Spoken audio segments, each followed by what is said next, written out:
Darius looked at her like she was something he'd accidentally kept too long. Get out. His voice was flat, certain, like he'd been rehearsing it. Essence didn't move. Look at you. He said it slowly, like he wanted her to really hear it. You let yourself go. You're ugly now, Essence. She felt something leave her. Not dramatically. The way heat leaves a room when someone forgets to close a window. Slow. Then all at once. Then gone. I can't do this anymore, he said. I need you to leave. Essence had nursed their third child 4 months ago. Her body still remembered it. He apparently did too, just differently. She packed a trash bag, not a suitcase, a trash bag, because that was how much time he gave her, because her hands were shaking and a suitcase required decisions, and she couldn't make decisions right now. Essence moved through the bedroom grabbing things without seeing them. A sweater, her good earrings, the children's paperwork, because even now, she was still their mother first. 4 minutes. That was how long it took for a marriage to become a bag on a porch. She stood outside her own front door. The neighborhood was quiet. Someone down the street had a porch light on, warm yellow spilling onto concrete. She stared at it because she needed something to look at that wasn't the door closed behind her. Inside, she could hear them. Nadia asking a question, Caleb calling her name, Mama, Mama, Mama, a small bell that didn't know to stop. Zara wasn't walking yet. Essence pressed her palm flat against the door, didn't push it, just held it. Maybe he's right. The thought arrived clean and quiet. Maybe I'm the trash. She called Renelle, her sister.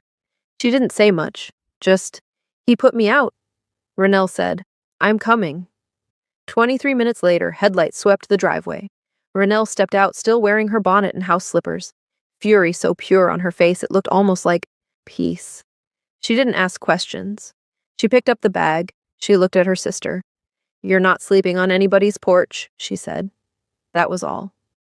3 years had a way of moving like water. Essence was 31 now. She had her credential. Her title, Senior Event Logistics Coordinator, Vantage Global Events. An apartment in Atlanta with a kitchen wall she had painted herself because Nadia asked for dark green, and Essence was learning to say yes to things that made her children happy. She had rebuilt herself in the quiet. No audience, no applause, no one watching except 3 small people who needed her to stay standing. So she stayed standing. She had also made a private decision, never written down, never spoken aloud. She was not going to try again.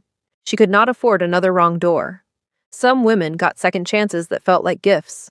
She had made peace with the possibility that she was not one of them. Peace was what happened when you ran out of the energy to want differently. Then Seoul came. The assignment arrived on a Tuesday. Vantage Global's first major Korean contract, a 3-day luxury hospitality showcase at a property called Jiho Holdings. She was chosen because she read briefs completely, because she researched cultural protocols before arriving anywhere, because she could manage 3 simultaneous crises without her voice changing. Her reaction was not excitement. It was calculation. She sat at her desk and made a list.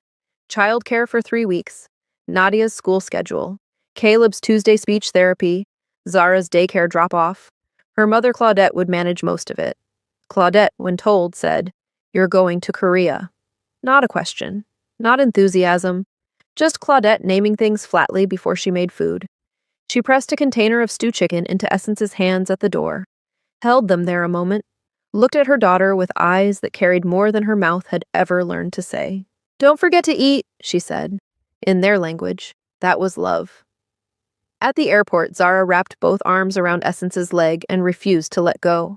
Essence crouched down, looked her daughter in the face, 4 years old, crayon-stained fingers, eyes that trusted without condition. I'll be back before you even miss me, Essence said. Zara considered this with great seriousness. Then she reached up and tucked something into her mother's jacket pocket, stepped back, satisfied. Essence didn't look at what it was. She was already managing the next thing.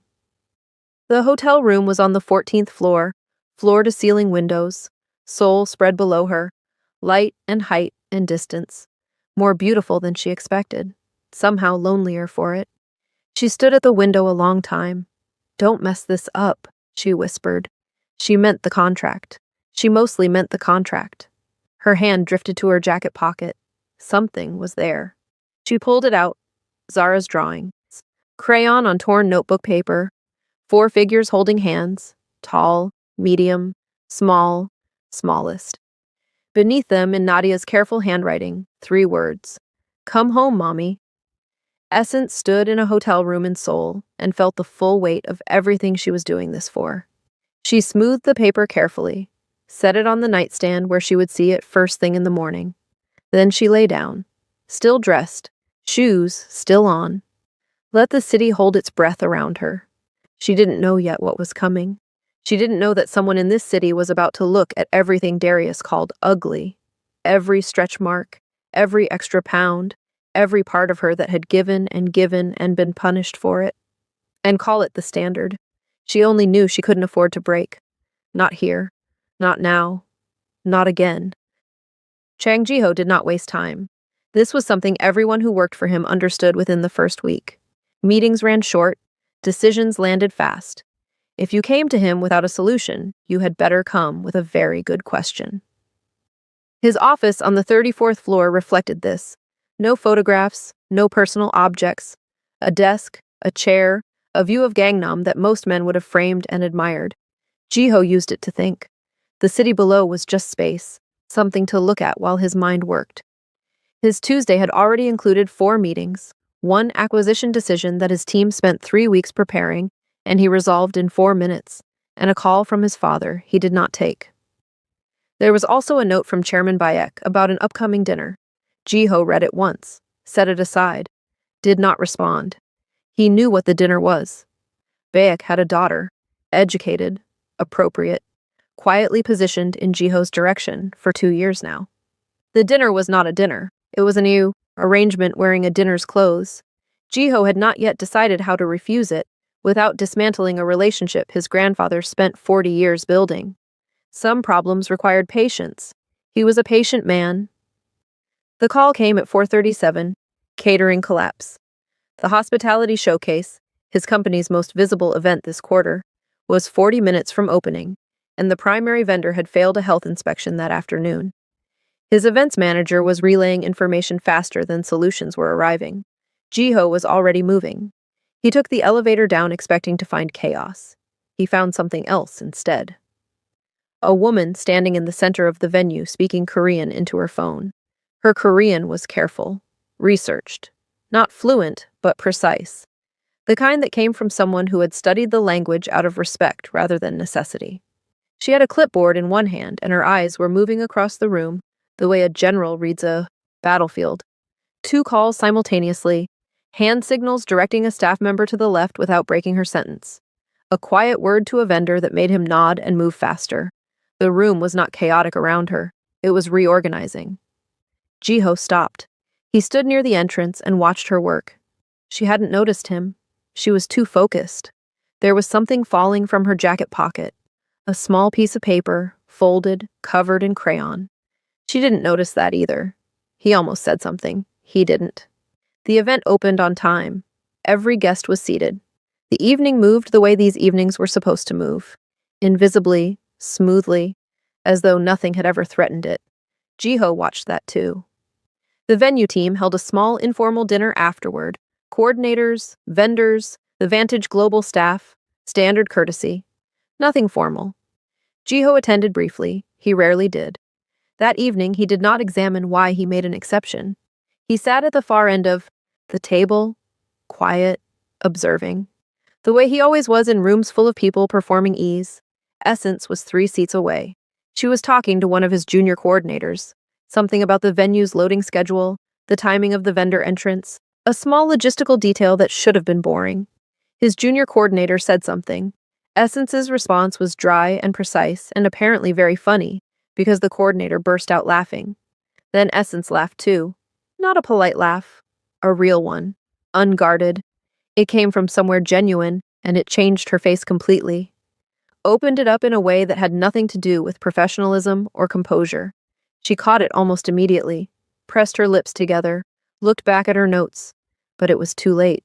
Jiho had seen it. Something moved through him before his discipline caught up. Brief, specific, gone before he could name it. He looked back at his phone, said nothing, stayed 12 more minutes, and left. That night, he approved the second contract with Vantage Global Events. He requested continuity of personnel. His team did not question it. They rarely questioned his operational decisions. He was precise, and he was usually right, and the reasons behind his choices tended to reveal themselves in time. He did not examine his own reasons too closely. He simply approved the contract and closed his laptop and sat in his office longer than usual. She had sent a professional voice note through the event liaison channel. 30 seconds. Logistics update. A clean summary of what had been resolved and what still needed follow-up. He played it once. Then he played it again. Her voice was low and unhurried. She spoke the way she worked. No wasted words. No performance. Just the thing itself. Delivered clearly, and then silence. He sat there after it ended. His assistant walked in to collect evening documents, stopped in the doorway, registered that Jiho was simply sitting in a dark office doing nothing, and quietly left without saying a word. 8,000 miles away, Essence was on the phone with Renelle. They extended the contract, she said. 6 more weeks. Renelle made a sound that was half shriek, half prayer. God is moving, Essence. God is literally moving. It's just a contract, Renelle. It is not just a contract. Say thank you and receive your blessing. Essence smiled, small and private, the kind of smile that didn't need an audience. She ended the call, stood at her hotel window. Seoul was doing what Seoul did at night, glittering without apology, enormous and indifferent and alive. She thought about the evening, the collapsed catering, the 40 minutes, the way she had moved through the crisis, the way she moved through all of them, by narrowing her focus until there was only the next problem and the solution to it. She thought briefly about the man she had seen near the entrance, watching. She didn't know who he was. She had registered him the way you register a presence that is too still for a busy room. Dark suit, quiet face, eyes that didn't move the way curious people's eyes moved. He wasn't looking around. He was looking at one thing. She had assumed he was a guest. She pushed the thought down, went to wash her face, thought about Nadia's school schedule, Caleb's appointment, Zara's drawing on the nightstand. But somewhere between the window and the bathroom, she caught herself wondering what his name was. The thought surprised her. She let it go. She mostly let it go. Hey, besties, I'm so glad you're here. These stories exist because you keep showing up, and that means everything to me. Now back to the story. The dinner was not her idea. Jiho Holdings had extended the courtesy invitation to the full Vantage Global team. Standard client relations, nothing formal. Essence almost declined. She had reports to finish and a video call with Nadia at 8, and she was tired in the specific way that had nothing to do with sleep. But her supervisor said go, so she went. The restaurant was the kind of place that didn't have prices on the menu. Private room, dark wood, soft light that made everything look considered. 6 people around a table that could have held 12. Essence wore what she had, a deep burgundy wrap dress she had packed for client dinners, her good earrings. She had learned a long time ago how to walk into rooms that weren't built for her and make them forget that. She took her seat, smiled at the right moments, asked questions that showed she had done her research. She was good at this, being present without being too much, taking up exactly the right amount of space. The man across from her was a senior Jiho Holdings executive, Kwon something. She hadn't caught the full name. His wife sat beside him, Choi Yuna. Yuna was elegant the way certain women are elegant, deliberately, carefully, like it was a position she had fought for and intended to keep. She smiled at Essence when they were introduced. Warm enough, curious enough, the kind of smile that watches. The dinner moved well for the first hour. Wine, food that arrived in small, beautiful portions.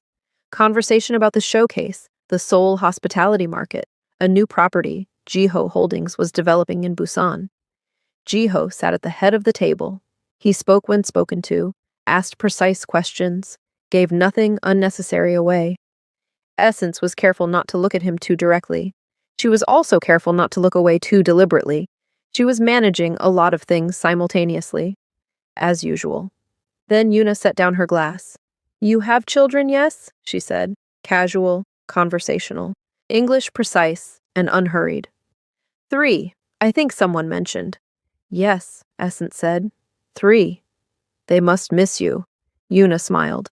It's so hard being away from little ones. It is, Essence agreed, but they're well looked after. Yuna tilted her head, just slightly. And their father? He is in America? The table didn't go quiet. That was almost worse. Everyone simply continued. Wine glasses lifted. A side conversation resumed on the left, as though the question was normal, as though it landed nowhere. Essence smiled, the specific smile she had learned over years, the one that showed nothing, the one that cost everything. Yes, she said smoothly. He's in Atlanta. She turned to the executive beside her. You mentioned the Busan property. Is that the coastal development I read about in the Q3 report? The conversation moved. Nobody noticed. Under the table, her hand pressed flat against her thigh. Hard. The way you press a wound to stop the bleeding. She felt him look at her. Not then. A few minutes later, she was mid-sentence talking about venue logistics, and she felt Jiho's eyes with the particular certainty of someone who has learned to register being watched. She didn't look back. 15 minutes later, he ended the dinner. The excuse was clean, authoritative. Something about an early call with the Tokyo office. Nobody questioned it. That was the thing about Jiho. When he spoke, rooms simply rearranged themselves around whatever he said. He walked the group to the lobby, brief handshakes, quiet goodnights. When he reached Essence, he paused. I'll walk you to the elevator, he said. It wasn't a question. They walked in silence. The lobby was marble and low light, and the sound of the city muffled behind glass. He stopped at the elevator, pressed the button, stood beside her. You handled that well, he said quietly. You didn't have to. She looked at him then, really looked. His face gave almost nothing. But his eyes were doing something different, something careful and direct that she didn't have a word for yet. I've had practice, she said. The elevator opened. She stepped in. He didn't say anything else, just held her gaze for one moment before the doors closed between them. 4 seconds. That was how long she held it together. Then she pressed her back against the elevator wall and let out one breath that carried everything she hadn't shown at that table. Her eyes burned. She pressed 2 fingers to her mouth. She did not cry. She almost did. She straightened, rolled her shoulders back, looked at herself in the elevator's mirrored wall, burgundy dress, good earrings, eyes that were steadier than she felt. You're fine, she told the woman in the mirror. You're fine. The following Monday, Jiho said 5 words to Yuna's husband in a meeting. Low, calm. The kind of calm that had weight behind it. Essence never heard about it. She only noticed, at the next event, that Yuna's eyes slid past her without stopping, that the careful watching smile was gone, that something had shifted in the room's temperature without anyone announcing it. She assumed she had misread Yuna from the beginning. She hadn't. She called Renell from the hotel room floor, back against the bed, shoes still on. He walked me to the elevator, she said, and didn't explain who. Renell didn't ask. What did he say? That I handled something well. What did you say? That I've had practice. Renell was quiet for a moment. Then, Essence, you have got to stop making pain sound like a personality trait. Essence opened her mouth, closed it. I'm just saying, Renell continued, softer now. Not everyone is looking for the crack. Some people are just looking. Essence stared at the ceiling. She thought about his eyes in the lobby, what they were doing that she didn't have a word for. She thought she might have one now. He wasn't looking for the crack. He was just looking at her, all of her. She didn't know what to do with that. She wasn't sure she was ready to find out. The call came at 11:14 at night. Essence was at her desk reviewing vendor contracts for the second showcase when her phone lit up. Atlanta area code, Zara's daycare emergency contact. She picked up before the second ring. Fever. 103. The daycare had called Claudette, who had called the pediatrician who had given instructions and medication. But Claudette's voice on the background of the call was tight in the way it got when she was worried, and pretending not to be. Essence was already standing. Put Mama on, she said. Claudette came on the line. She's fine. It broke a little. I just need to know, does she still have that reaction to ibuprofen? Yes. Only acetaminophen. I wrote it in the file, Mama. The blue folder in the kitchen drawer. I see it. Rustling. Okay, I have it. Is she sleeping? Just went down. Okay. Essence pressed her hand flat against the desk. 8,000 miles. 8,000 miles and a 4-year-old with a fever and a blue folder in a kitchen drawer she could not get to. Call me if it goes back up. Anytime. Don't wait until morning. I know how to care for a sick child, Essence. I know you do, Mama. She hung up. Stood very still in the middle of her hotel room. The vendor contracts were still open on her laptop. The Seoul skyline was still doing its glittering, indifferent thing beyond the window. She sat down on the edge of the bed. Did not fall apart. Falling apart required time she didn't have. So she pressed everything down into the place she kept things, and went back to the contracts and worked until 1 a.m. She had a morning briefing at 8. Before she finally closed her laptop, she sent a brief message through the event liaison channel, rescheduling her 7 a.m. check-in due to a family situation. Professional. 2 sentences. Then she closed her eyes. The knock came at 7:45. She answered the door in her work clothes, coffee in hand, expecting housekeeping. A man stood in the corridor, older, professional, a small bag in his hand. Ms. Essence? His English was careful and clear. I'm Dr. Park. I was asked to check in regarding your daughter's condition. She stared at him. Her name is Zara, he continued. 4 years old. Fever last night. Acetaminophen only due to sensitivity. He opened the bag slightly. I have the correct medication and dosage notes if your family needs them. I can also call the attending physician in Atlanta directly, if that would help. Essence stood in the doorway for a long moment. She looked at the bag, at this man who knew her daughter's name and her allergy, and was standing in a Seoul hotel corridor at 7:45 in the morning. Who sent you? She asked, though she already knew. Dr. Park smiled quietly. I was asked not to say. She found Jiho after the morning briefing. He was in the corridor outside the main conference room, phone to his ear, one hand in his pocket. He saw her coming and ended the call without looking away from her face. She stopped in front of him. The doctor, she said. He waited. You saw my message on the liaison channel. Then you pulled her allergy information from the contract onboarding form, a form I filled out 6 weeks ago and forgot about. He said nothing. Why? She asked. Why would you do that? He looked at her for a moment, steady, unhurried, like the answer was simple, and he was just deciding how directly to say it. Because no one did it for you before, he said, and I find that unacceptable. The words landed somewhere she wasn't prepared for. She opened her mouth, closed it. She almost made a joke, something dry and self-protective about being perfectly capable of managing alone. It was already forming, the familiar armor, the deflection dressed as humor. He saw it coming. Don't, he said quietly. Not unkind, just certain. She looked at him. You were going to say something to make this smaller than it is, he said. I'd rather you didn't. The armor dissolved before she could finish building it. She nodded once. Then she walked away because she didn't trust what her face was doing. 2 days later, she was in a corridor she didn't need to be in.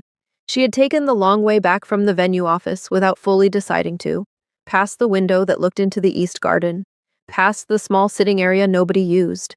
She had her folder and her phone and a reason to be moving in this direction that she couldn't quite name. Jiho was there. He had apparently taken the same corridor for reasons he also didn't explain. They were walking toward each other, and then they were standing still, and the corridor was quiet, and the distance between them was smaller than any professional situation required. Neither of them moved. She could see the exact line of his jaw, the way he held his shoulders, the particular stillness of a man who had decided something and was waiting for the right moment to say it.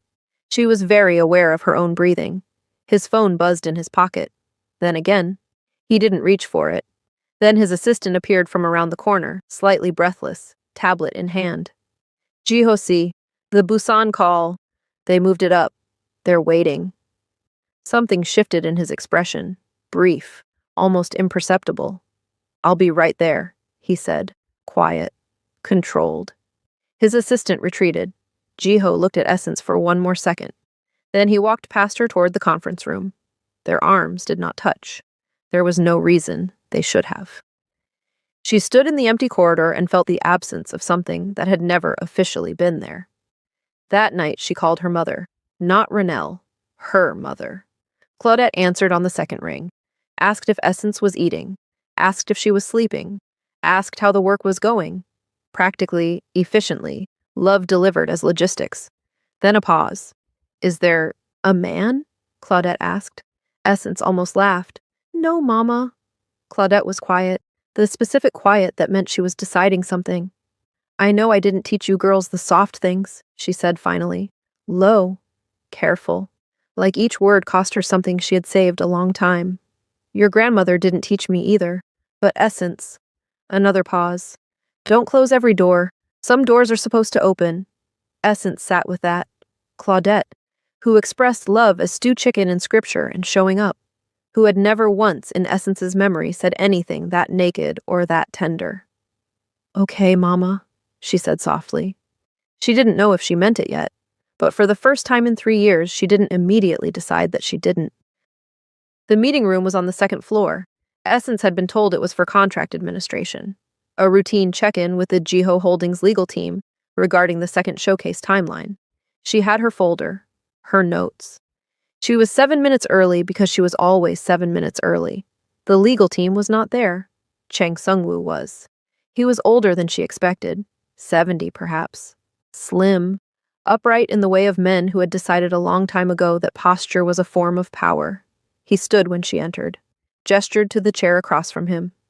Miss Essence. His English was precise, measured. Please sit. She sat. He folded his hands on the table, looked at her steadily.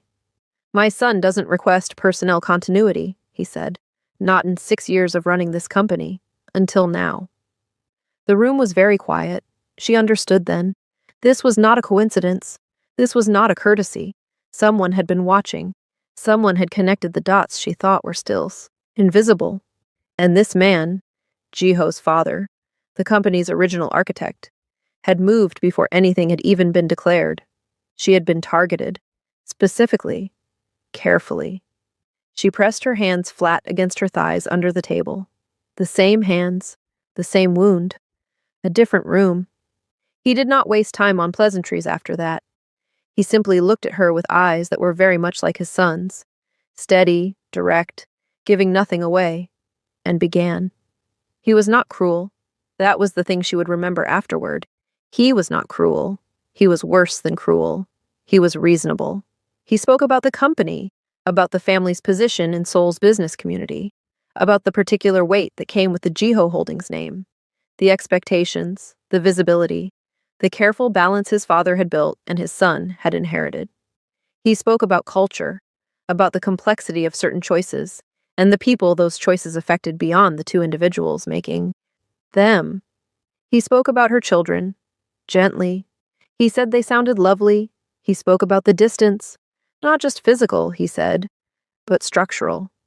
The kind of distance that didn't close easily no matter how much two people might want it to. You seem like a practical woman, he said finally. I'm speaking to you practically.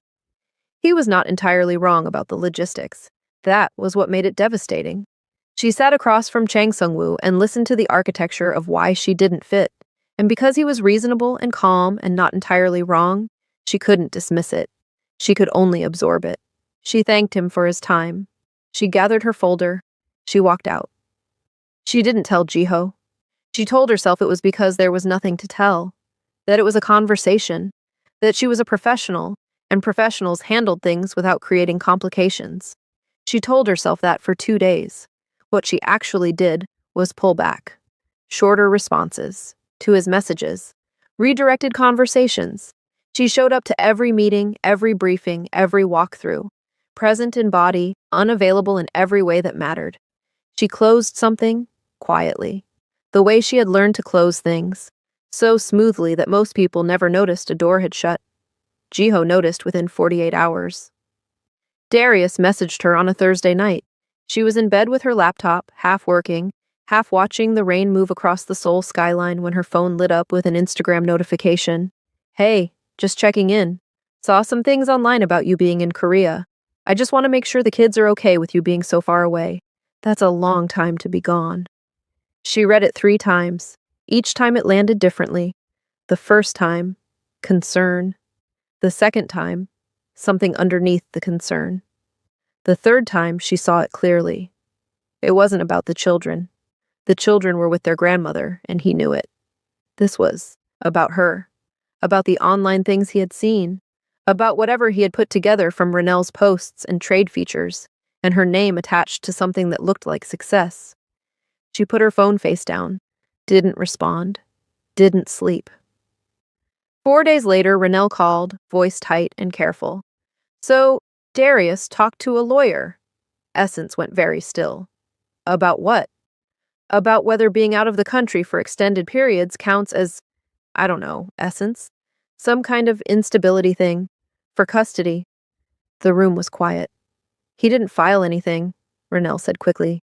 He just consulted someone, but he made sure it got back to you. You know how he does. She knew exactly how he did. She sat on the edge of the hotel bed and felt the two weights settle on her simultaneously. Sungwoo's reasonable voice and Darius's careful cruelty, pressing from opposite directions. Go home, one part of her said. This is too much. This is too complicated.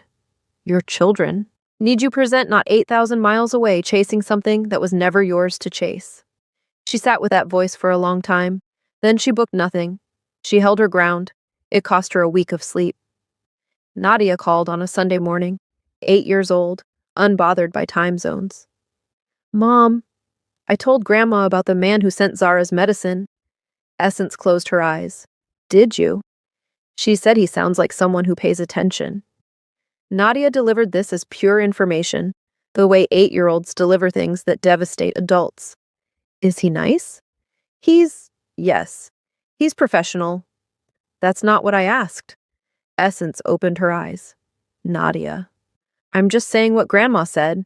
A pause. The sound of cartoons in the background. She also said, tell you to eat. The following Monday, she arrived at the briefing composed and prepared and gave nothing away. Afterward, Jiho fell into step beside her in the corridor. He didn't ask about the weekend, didn't make conversation. Just walked beside her in the particular silence of a man paying attention to something he wasn't ready to name yet. Then, what changed? Nothing changed, she said. I've just been focused on the showcase timeline. He was quiet.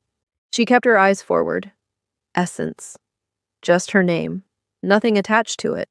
But the way he said it, quiet and direct and without performance, made her chest do something she didn't have permission for. She stopped walking. I'm fine, she said. Everything is fine. He looked at her for a long moment. He knew she was lying. She could see that he knew. He had eyes that didn't miss things, and a stillness that made dishonesty feel more exhausting than it was worth. But he didn't push. He nodded once, slowly, like he was filing something away for later. Like later was something he was certain of. He walked away. That night she stood at her hotel window, Seoul spread below her, lights blurring softly in the evening. Rain. The city moving without her the way cities do. She thought about Sungwoo's folded hands, his reasonable voice, the way he had been right about enough of it that she couldn't simply let it go. She thought about Darius and his lawyer, and the specific cruelty of a man who waited until she was 8,000 miles away to remind her how easily things could be taken. She thought about Jiho, saying her name in an empty corridor, like it meant something he hadn't said yet. She pressed her hand to the cold glass. She didn't know if staying was courage or foolishness. She only knew she wasn't ready to leave. And for now, in this city, in this rain, that was enough. The call from her firm came on a Wednesday morning.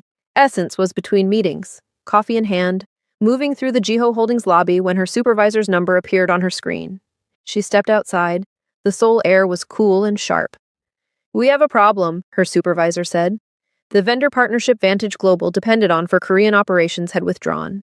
Quietly. Effective immediately. No formal explanation. Just a short email and a disconnected line when they tried to follow up. Essence stood on the pavement outside the Jiho Holdings tower and felt the ground shift slightly beneath her. How bad? She said. Bad enough. The second showcase is in 11 days. We need a replacement vendor confirmed in 4 or we start losing deposits. I'll handle it, she said. She went back inside and handled it. She spent the next 2 days making calls she shouldn't have had to make, pulling contacts she had built carefully over years, speaking Korean into her phone, with the focused precision of someone who understood that how you asked mattered as much as what you asked for. She found a replacement vendor by Thursday evening. Smaller than the original. Better, actually. More flexible, more communicative, more invested in getting it right. She filed the updated contracts, sent the confirmation to her supervisor, poured herself a glass of water, and sat at her desk in the quiet. She had handled it, alone, the way she handled everything. She didn't know yet that Jiho had already known about the withdrawal for 36 hours. He told her on Friday. They were in a working session, just the two of them and a table full of timeline documents, when he said it, calm, direct, the way he said everything. The vendor situation. I traced it back to Chairman Baek 2 days ago. I've dealt with it. Essence looked up from the documents. I've also dealt with Baek directly, he continued. It won't happen again. The room was very quiet. You knew, she said. Yes. For 2 days. Yes. She set down her pen, looked at him carefully. Something was moving through her that she needed a moment to identify. And you didn't tell me, she said. I wanted to resolve it before. You didn't tell me. Her voice was still even, still controlled, but it had an edge now that hadn't been there before. I spent 2 days solving a problem that you already knew the source of. I made calls. I pulled contacts. I found a replacement vendor on my own because I thought. She stopped, took a breath. I thought it was mine to solve. He was watching her carefully. It was mine to solve, she said. It was my contract, my professional situation, and you took that from me without asking. I was trying to protect. I know what you were trying to do. She stood, not dramatically, just clearly. I am not a problem to be managed. I have been managed before by someone who also thought he knew what was best for me without asking. I will not do that again. She gathered her documents. I'm not him, Jiho said quietly. She stopped at the door. I know that, she said. But right now it felt the same. She left. She didn't go to dinner that evening. She ordered room service she didn't eat and sat on the hotel room floor with her back against the bed and called Renelle. She told her everything. Sungwoo, Darius, the vendor crisis, the rupture, the apology she hadn't let him finish. Renelle listened without interrupting, which was how Essence knew it was serious. Then, what did he say when you left? He said he wasn't Darius. And? That was it. I didn't let him say more. Renelle was quiet for a moment. Essence. How many men have ever said that to you and meant it? She didn't answer. How many men, Renelle continued, have ever sat still while you were angry and not tried to talk you out of it? She still didn't answer. I'm not telling you to forgive him tonight, Renelle said. I'm just asking. When is the last time a man said he would do better and you actually believed he meant it? The hotel room was quiet around her. She didn't have an answer for that either. He knocked on her door at 9:30. She almost didn't open it. She opened it. He stood in the corridor in the same clothes from the working session. He looked, not undone exactly, but less composed than she had ever seen him, like he had been sitting somewhere for hours deciding something and had finally decided. I'm not going to ask you to forget it, he said. What you said was right.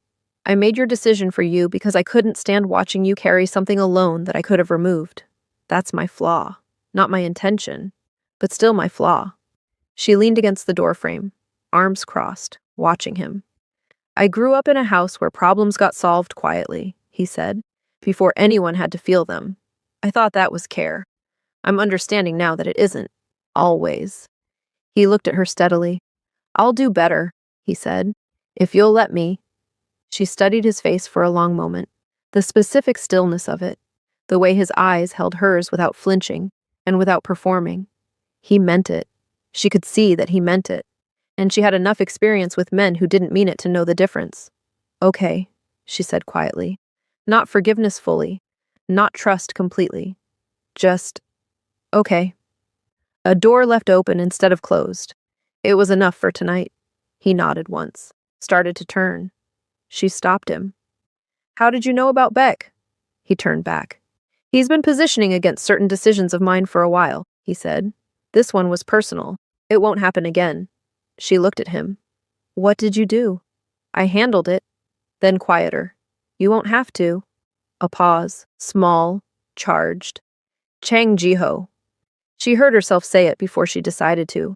His full name, both parts, like something that had been sitting in her mouth for weeks and finally found its way out. He went very still. She felt it immediately. The shift in the air, the way his eyes changed, the sudden awareness of what she had just done. She had used his name. Both names. The way you say someone's name when they have become real to you. Something moved across his face. Not a smile. Something quieter and more permanent than a smile. "Good night," she said, quickly, steadily. "Good night," he said. He left. She closed the door, stood in the dark of her hotel room and stared at the ceiling. Outside, Seoul kept moving, indifferent and luminous and completely unbothered by the fact that something had just changed in a 14th floor hotel room without anyone's permission. She pulled in a long, slow breath. It didn't help. The industry event was not supposed to matter. A quarterly hospitality forum, panels, networking, the kind of room where people exchanged business cards and said things they didn't mean with great confidence. Essence was there representing Vantage Global. Jiho was there because the forum was hosted at a Jiho Holdings property, and he appeared at these things briefly, said what needed to be said, and left. She had worn her good dress, deep navy, simple. She had stopped apologizing for how she looked in things a long time ago, not because the voice was gone, but because she had gotten better at not listening to it. She was standing near the window with a glass of water when the journalist approached. Young, recorder already in hand, the kind of eager that hadn't yet learned the difference between a question and a weapon. "Mr. Chang." He had angled toward Jiho, who was standing 2 feet from Essence. "Can I ask? There's been some industry interest in your—" A pause. Deliberate, eyes moving briefly to Essence and back. "Professional associations, particularly regarding the Vantage Global Partnership." Jiho looked at him. "Some people feel the partnership is unconventional," the journalist continued, "given the profile of the personnel involved." The room didn't go quiet, but something in the air shifted. Essence felt it. The familiar shape of a moment designed to reduce her. She was already reaching for the smile, the redirect, the armor she kept close. Then Jiho spoke. "Say what you mean," he said, quiet, controlled. The kind of controlled that had weight behind it. The journalist blinked. "I just meant that some observers feel the choice of coordinator is unexpected, given what, exactly?" It wasn't a question. It was an invitation to finish a sentence the journalist suddenly didn't want to finish. Silence. Jiho looked at him for a long moment. Then he looked at Essence. Really looked.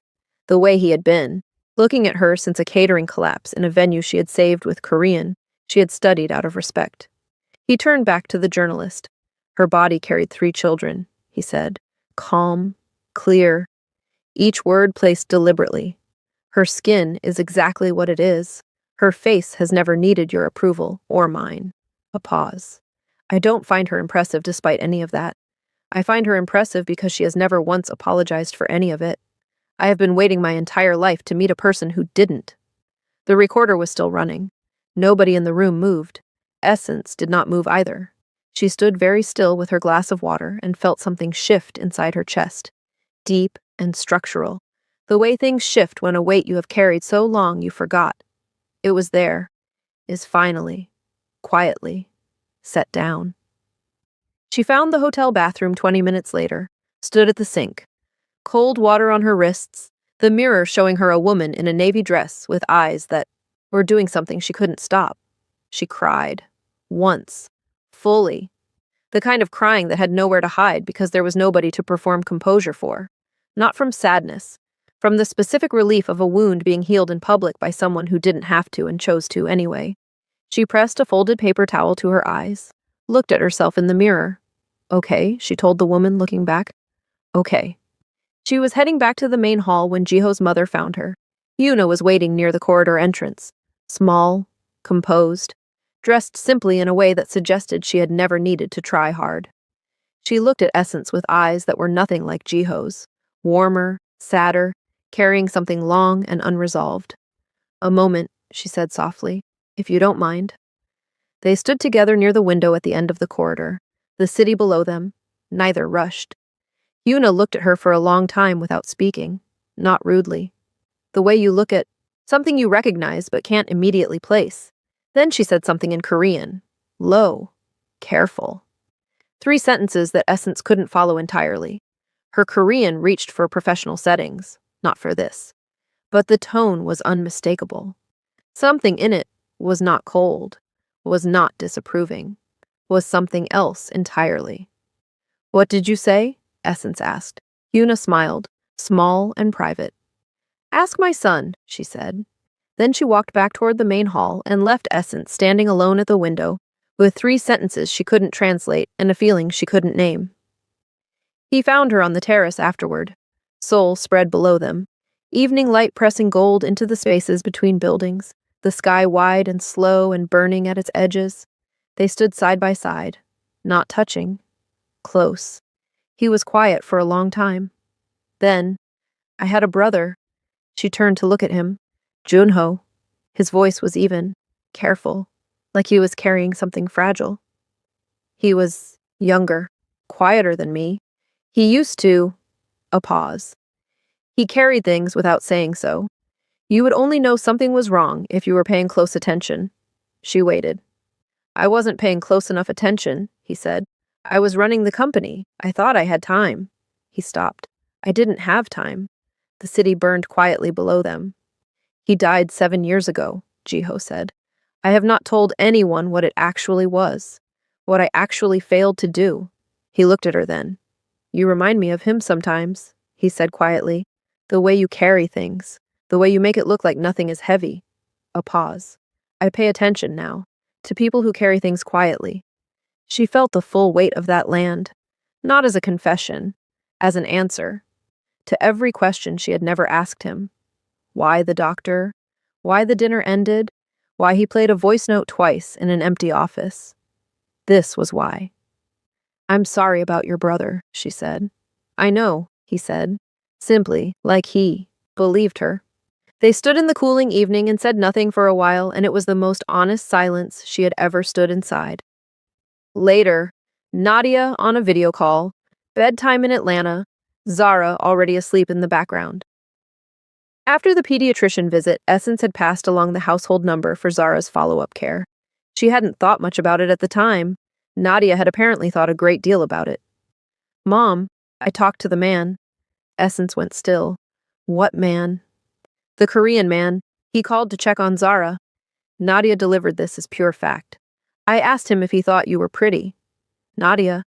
He didn't even think about it, Nadia said. He just said... She paused, getting it right. Your mother is the standard. She looked at the camera. What does that mean? Essence opened her mouth, closed it. It means something good, she said finally. Nadia accepted this and moved on to the injustice of Caleb eating the last of the cereal. Essence sat with those 4 words long after the call ended. Your mother is the standard. She found him in the venue corridor an hour later. She didn't plan it. She reached past him for a folder on the shelf behind him, a movement that brought her close, closer than necessary, close enough that she could feel the warmth of him in the small space between them. He caught her wrist. Not roughly, not a question, just stopped her. His hand around her wrist, gentle and certain simultaneously, and the folder forgotten entirely. She looked up at him. He looked down at her. 3 seconds, maybe 4. Neither of them moved. Neither of them looked away. The corridor was empty and quiet, and none of it existed except this. His hand on her wrist and her not pulling away, and the realization arriving slowly and completely that she had no intention of pulling away. His thumb moved, once, across the inside of her wrist. Just that. She felt it everywhere. Essence, he said. Low. Her name in his mouth sounding like something he had been saving. I know, she said. She did know. She had known for a while. She just hadn't been ready until now. She almost booked the flight. 2 a.m. Seoul time, Atlanta departure. One way because she hadn't decided about the return. The browser was open on her laptop, the cursor sitting in the passenger field, and she was sitting cross-legged on the hotel bed in the dark, telling herself this was practical, sensible. The kind of decision a woman who had been through what she had been through made when she was thinking clearly. She wasn't thinking clearly. She called Renelle. Renelle answered on the second ring, which meant she had been awake, which meant she already knew something was happening. Talk, Renelle said. Essence looked at the open browser. I'm thinking about going home. Because of him. Because of everything. Sungwoo, Darius, the children. Because this is... She stopped. Started again. This is not my world, Renelle. This is not a world that was built for me. Renelle was quiet. And he defended you anyway, she said finally. In that world. In front of people in that world. On record. Essence said nothing. What are you actually afraid of? Renelle asked. The hotel room held its breath around her. She looked at the cursor in the passenger field, at Zara's drawing on the nightstand, at the Seoul skyline beyond the glass. Dark now, just lights. Quiet for once. That it's real, she said. Renelle didn't laugh, didn't push, just said, yeah, and? The silence stretched. Essence closed the browser. She didn't answer. She didn't need to. Renelle understood. She called her mother in the morning, not to report, not to update, just her mother. The way you reach for something solid when the ground has been uncertain. Claudette answered on the second ring, asked if she was eating, asked about the weather in Seoul, asked how the work was finishing up. Then she stopped. Essence. Her voice shifted, lower, more careful, the voice she used when she was about to say something that cost her something. I want to tell you something. Essence waited. I know I am not... Claudette paused, started again. I know the way I love you girls has not always felt like love. I know I am more stew chicken than soft words, more scripture than sitting with things. Another pause, longer. But I have been watching you for 31 years, and I want you to know... Her voice was very deliberate now, each word carried carefully. I have never once doubted who you are. Not once. Not for a single day. Essence pressed her free hand over her mouth. That man you won't tell me about, Claudette continued. If he sees what I see, then don't you dare run from that. You hear me? She couldn't speak. Essence. Yes, Mama, she managed. Good. A pause. Then Claudette, returning to herself. Now eat something before you go anywhere. Essence laughed, wet and real and completely undignified. It was the best she had felt in years. Renelle called 20 minutes later. 2 things, she said. First, Darius. His attorney thing went nowhere. No filing, no case, nothing. A man poking at something he knew he couldn't win because he needed to feel like he still had reach. Her voice was firm and clear. Your children are fine. They are home. They are loved. That door is closed. Essence exhaled slowly. She hadn't realized how much she had been holding that until it left. Second thing, Renelle continued, I have to say something about this man. Renelle, just listen. I looked him up. I read about his family, his company, all of it. And I need you to know, her voice softened slightly. I am scared for you, Essence. I am. Because you have been hurt, and I was there for that. And I do not want to be there for that again. Essence sat with that. I know, she said. But... Renelle exhaled. But I also know what it looked like when Darius looked at you. And I know what you told me about this man. And those are not the same thing. A pause. They are not the same thing, Essence. Essence felt something settle in her chest. Quiet and certain. I know, she said again. Differently this time. Okay. Renelle's voice went back to normal. Then go get your man. And call me with everything. She arrived at his office at 10:15. His assistant looked up from the desk with polite surprise. Started to speak. I know he's in a meeting, Essence said, calmly. I'll wait. She sat in the chair by the window. 34th floor.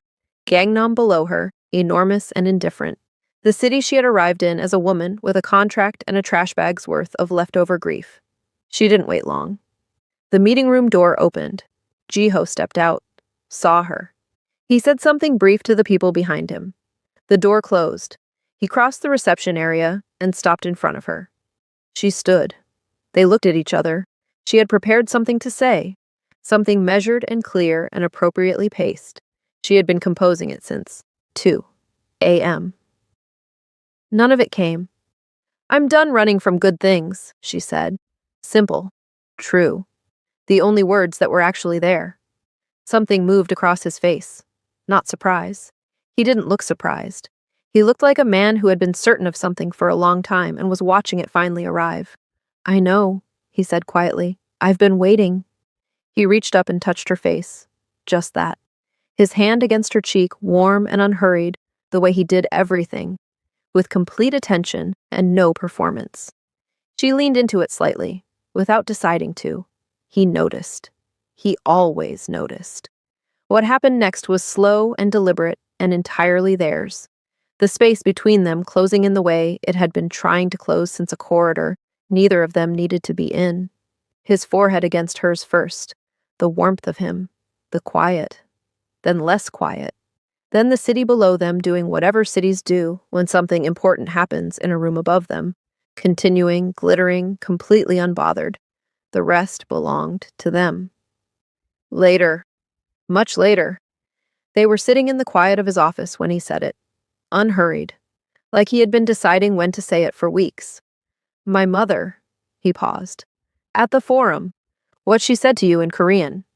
Essence looked at him. "She said..." He was careful with it, the way you are careful with something fragile and true. "She has already carried enough. Let her put it down here." The room was very still. Essence sat with those words for a long moment. She thought about everything she had carried, the trash bag, the 3 years, the quiet rebuilding, the doors she had closed to protect herself from rooms that weren't built for her. She thought about Huna's eyes at the window, warm and sad, and recognizing something. "Let her put it down here." "She said that," Essence said softly. "She meant it," Jiho said. "So did I." 3 weeks later, Vantage Global offered her the position, Permanent International Liaison, Korea as her primary territory. Her name on the contract, her terms, her decision entirely. She read the offer letter twice, sitting at a desk in Seoul, coffee going cold beside her. She thought about the girl who had packed a trash bag, who had sat in a driveway for 11 minutes, who had rebuilt herself in the quiet with no audience and no applause, and 3 small people who needed her to stay standing. She thought about Zara's drawing on the nightstand. She signed the letter. Darius saw the announcement on a Friday afternoon, a short industry piece, her name, her new role, a photograph, professional, composed, Seoul skyline behind her. He stared at it for a long time, said nothing to anyone, closed his phone. The weight of what he had thrown away settled on him quietly, the way those things do, not all at once, but completely. The drawing was framed now, 4 figures holding hands, tall, medium, small, smallest, hanging on the wall of a space that was beginning to feel like somewhere she belonged. Nadia had asked, on their first video call after everything, whether the Korean man was going to be around for a while. Essence had looked at Jiho across the room. He had looked back. "Yeah," she said. "I think so." Nadia had accepted this with the supreme, unbothered confidence of an 8-year-old who had already decided she approved. Zara, in the background, held up a new drawing. 2 figures this time, holding hands, one taller than the other. Beneath them, in Nadia's handwriting, "She stayed, Mommy." Essence hadn't corrected it. It was close enough.